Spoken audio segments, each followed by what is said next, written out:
Hey guys, it is a beautiful Saturday morning, and I wanted to address rules of thumb or heuristics. A lot of people ask me for that, especially this is going to deal primarily with deed flipping, guys. Flipping property that's about to go into tax sale. You can also apply this in most cases. You can also apply this to our Game Changer program, which is buying and selling property as is, where is, that's going into mortgage foreclosure. So let's start with upcoming tax sale auctions if you're working that particular market. Well, the rules of thumb for me, there's a couple of them. And every deal is different, but if you guys apply just these rules, it'll keep you out of a lot of trouble. Me personally, I like to flip the property as is, where is. I don't like getting into the whole HGTV thing, because what I find is, first of all, repairs cost a lot more than I expected them to cost, okay? And the value added does not make sense. In other words, I can get a house for 40 grand that's worth 80, and as is, where is, sell it to an investor in a couple of months, or a couple of weeks, cash, close it, done, I'm out. I'm not waiting on an appraisal, a survey. I'm not waiting on the investor, or rather the person, the end buyer, trying to get a loan. None of that. That's why I like doing it. It's frictionless.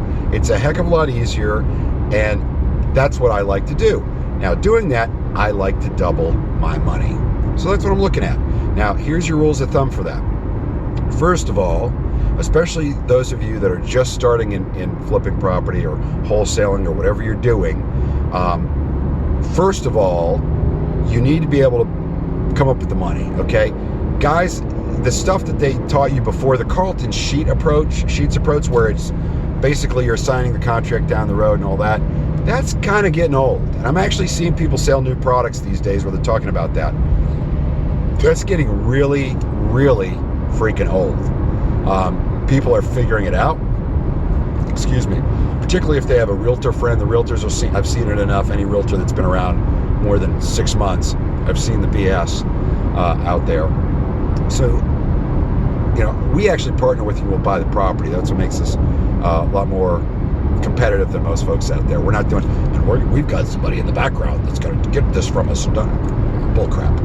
We have the money. And that's something I tell them when I talk to them. I have the money.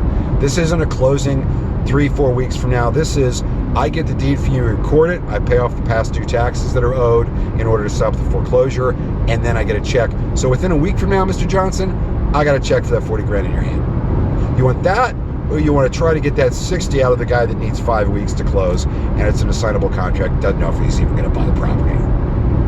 Seriously, what do you want, Mr. Johnson? And most of the times they want what I have to offer. But I want double my money for that. And it has to be an as-is condition. So obviously I have to be able to see it. I tell you, I do a lot of work out of state, where I'm buying property out of state. Obviously, I cannot see the property. So what I like to do is hire a mobile notary and say, look, I'll give you what I would have given you as a mobile notary to get documents signed. And by the way, if they're in the area, I'll pay you for that as well. But for now, I want to pay you whatever it is, $50, $100, to go to the property, take pictures, send it back to me. Now I'm going to talk to the owner. I'm going to say, hey, I need to see it. I need to see the property. At first, I'm going to ask them what's the condition, and if they can give me upfront answers to that. Okay, I'm going to say, okay, great.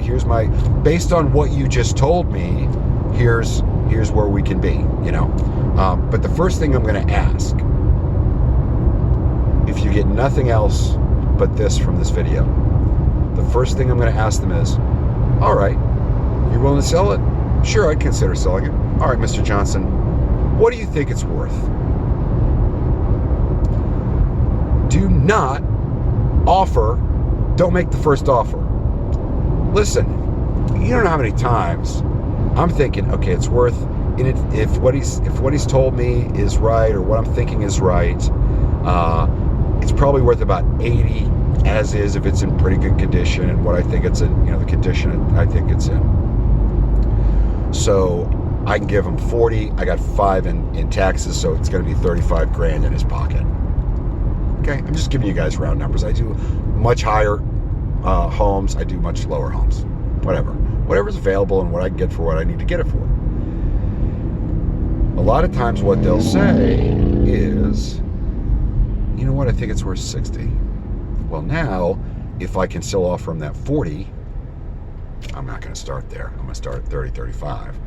But if I could still come up to 40, that's not terrible in their minds. Now, if he comes back, and I think as is, where is, and I've done some research on it, and I've seen recent sales similar to that property, and he comes back and says it's worth 120, and it's obviously worth 80. We're probably not going to come together. At that point, I'd say, I understand that. What is it that gives you the idea it's worth that, Mr. Johnson? Are there recent sales like that? Well, that's what I need to have, and that's what I gotta have. Well, if it's that, you know what? Listen, I'm not an end buyer. Okay? I'm not. I have to have margin to flip this, as is, where is, to an investor who's then going to put more money into it, and then they're going to flip it fixed up to an end buyer. So this is what I can offer you. Okay?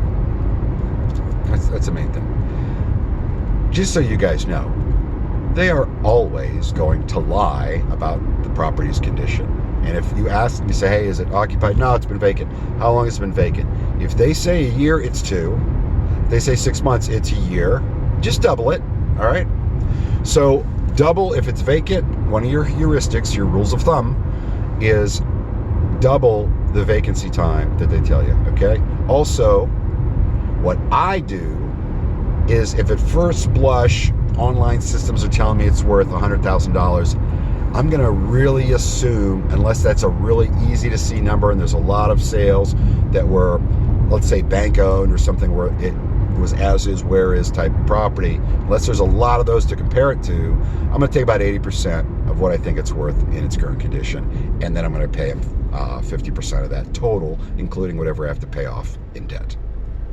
Now, this is for tax sales, guys. This is going to be different when I start talking to you guys about pre-mortgage foreclosure or a game changer program. Right now, I'm talking about tax sales, okay? It's different with tax sales. A lot of times people aren't living there, or one of the family members is living there, and it's the one that never had any money. Everyone else is kind of fronting for him. The deal was all he had to do is pay taxes and he could stay there for free, and he didn't, lied to everybody. So the family doesn't care. They just want to get it sold. Run into that a lot. It's also inherited property, that type of thing. So it's different most of the time in a tax sale property where you've come to that point and they're not living in it. They have no idea of value, but you need to kind of educate them on that.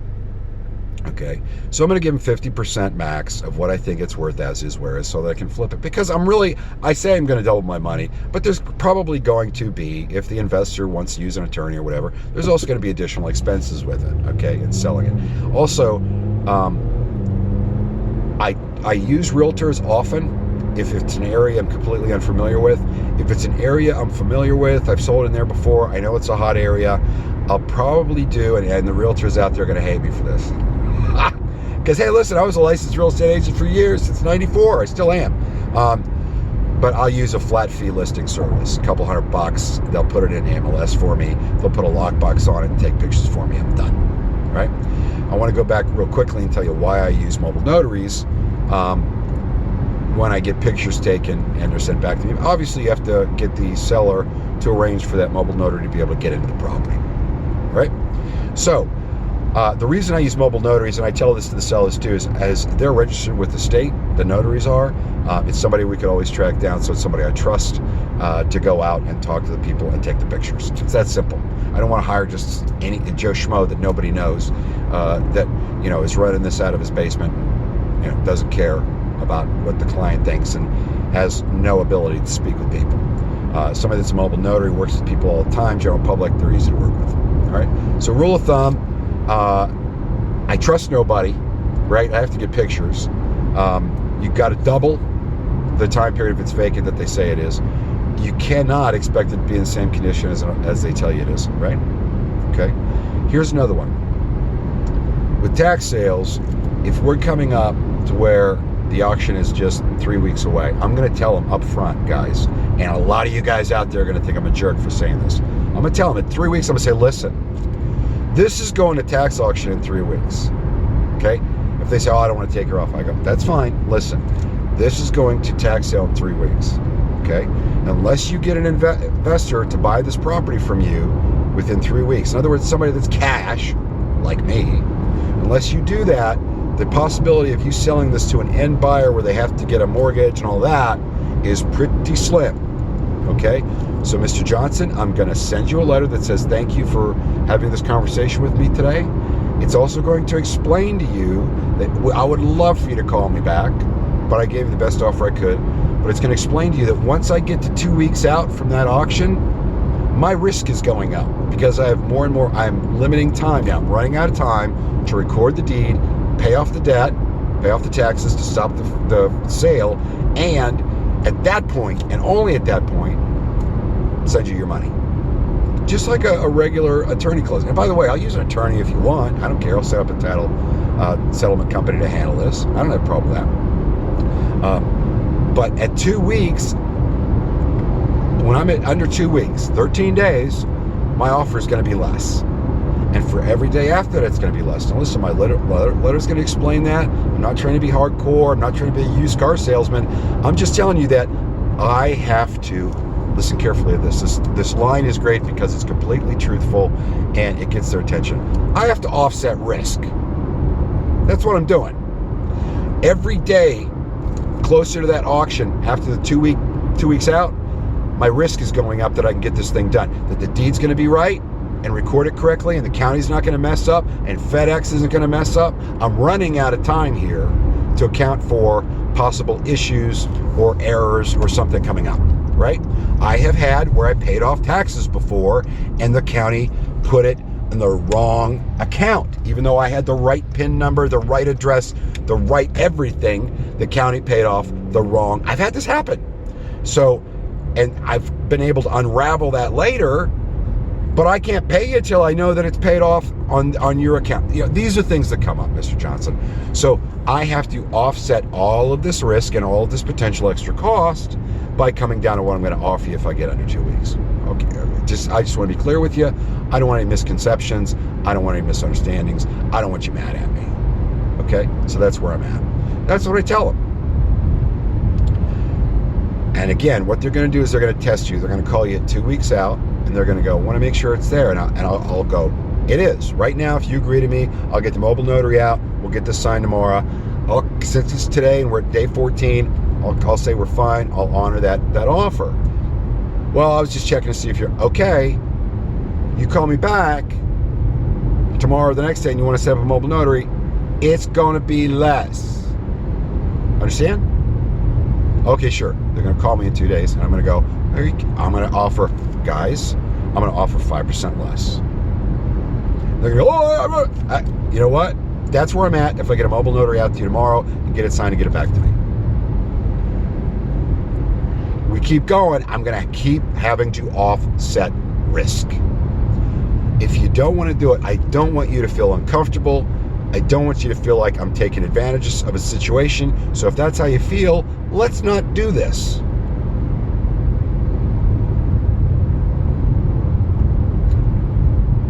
If they go, well, you really need this deal, and there's a great line too. Mr. Johnson, and this is the truth for me, I get over 100 of these coming in a week across my desk. I can't put this in any better way. I have to work with the folks that are going to work with me so I can get the deal done. So what I have found is that when folks start arguing with me and being difficult and wanting more than I can possibly give them, it's not worth my time or energy. And if you change your mind, please give me a call. I'm not going to argue with you. I'll let it go. If you guys, listen again, this is another little nugget here for you. It is not negotiation if you're not willing to walk away. Repeat after me. It is not negotiation if you're not willing to walk away. If you're not willing to walk away, you are an order taker. You're not a negotiator. And you don't have control of the negotiations. And you're going to lose money. and you're going to pay too much for property. And I've told you in a previous video, you make your money on the buy. You make your money on the buy. Repeat after me. You make your money on the buy. Okay? So if you pay too much, and you'll do that every time you let negotiation be their deal, them control the negotiation, right? If you're not willing to walk away, you're going to get screwed. You're going to make big mistakes. You're going to lose money. Can't afford to do that. You're not in this to lose money or break even. When I was a real estate agent for years, one of the things that people would say all the time, other realtors, oh, well, this marketing is going to cost me X, but if I get one deal, it'll pay for itself. And I used to look at him and go, what kind of a stupid mentality is that? I don't want to go pay for marketing that's going to pay for itself. I want to pay for marketing that's going to make me more money than I dished out. Right? I mean, what kind of... And that's the mentality. Realtors out there are laughing right now because that's the mentality. All right. Let me get out of this and go to Game Changer, which is basically flipping property that's about to go into mortgage foreclosure. Here's where it gets different. Here's where you have to think about this a little differently. When I say I double my money, I'm doubling my money. So keep this in mind, okay? Let's say it's going for a mortgage foreclosure. The mortgage, the bank is owed $150,000. Property's worth $250,000. A lot of you guys out there are thinking, "Oh, Sean, you wouldn't touch this. You wouldn't touch this." Yeah, I would. Okay, it's worth $250,000. The bank is owed total with everything, principal, interest, all fees, attorney costs. They have a payoff they'll give the owner if they're asked. Okay, and you got to get that. You usually have to get a power of attorney from the owner allowing you to do that. But let's say that you get it, and you find out it's $150,000 if you can pay off the debt in the next 3 weeks, or it's $30,000 and the bank will stop. It'll catch it up, but it's still at $150,000. Okay, hear me out. If I give the bank $30,000, they will stop the foreclosure and they'll start billing at the same mortgage rates. We're caught up now. Everything's cool, right? And there's $150,000 owed. So that means that's $180,000 total in. Now, I'm not paying off that $150,000. I'm just bringing the mortgage current. And I'm going to factor in, I'm going to have 2 more mortgage payments, let's say $1,000 a month, okay, for 2 months. So now I've got $32,000 to stop the foreclosure. I'm at $182,000. That leaves me $68,000 in profit if I know it's worth $250,000, right? So I got 68, I got 32, it's $100,000. I'm going to put a total of another 18 into this. You guys follow me? 30 to catch the bank up, 2,000 because I'm probably going to have 2 mortgage payments to make after I make this deal with the bank. So 32, right? 32, and I'll still have $68,000 in profit there, but obviously I still have to pay the owner. Now, if I split that in half, it's 50, so I can give the owner 18. I'm going to say, listen, I'm going to catch you up. I'm going to stop this foreclosure. I'm going to let you stay in this house if you play ball and let me show it for 2 months, because that's probably what's going to take for me to sell it. At the end of the 2 months, you got to be out. I'm going to give you $18,000. I'm going to pay the bank's $30,000. That's going to stop the hemorrhaging. I'm not, and be careful how you word this, I am not going to fix your credit, but it's going to stop the 30, 60, 90 lates. Because I'm going to take over your payment. For your mortgage, okay? Now, I'm assuming there's no other debt. I've already done my title work. There's no other debt. So I can give them 18. They go, you know what? I'm cool with that. Now, with mortgage foreclosures, you normally have to have this done 6 weeks to a month out, because at a certain point, the bank's going to cut you off and say, I don't care if you catch up or not, we're going to foreclosure, okay? So let's say he agrees that. Now, what I'm going to do is I'm going to say, listen, now, here's how I'm going to pay that. We're going to pay off the bank, make sure we're up to speed. First of all, you're going to sign a deed to me, okay? I'm going to record that.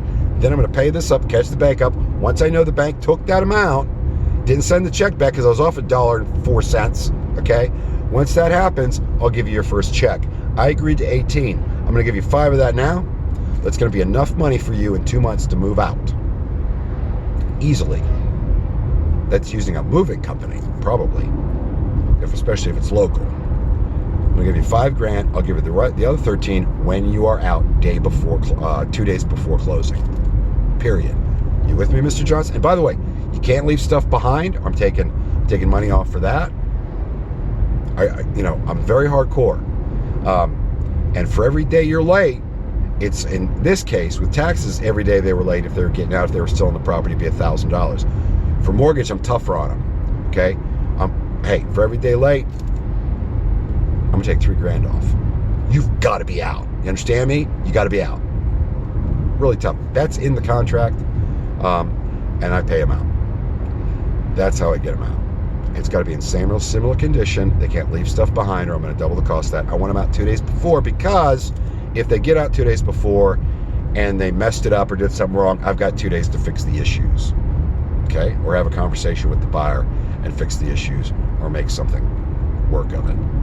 But the reason, even though there was 150 owed on 250, you're going, Sean, you didn't double your money. I didn't pay off the 150. That gets paid off at the closing. All I've got into this is $50,000. I got the $30,000 to bring it up to speed. I got $2,000 worth of mortgage payments for 2 months. I got 18 to the owner. I really don't even have that until I close. Well, until right before I close. But I got 18 to the owner. So I've got $50,000 into it, and I'm selling it for $100,000 profit. Now, granted, guys, there's flat fee listing costs and a few other things. But still, what do I have in? What am I taking out? That's where that debt in the back doesn't mean anything, as long as it leaves enough margin. Hope you understand that. Thanks, guys.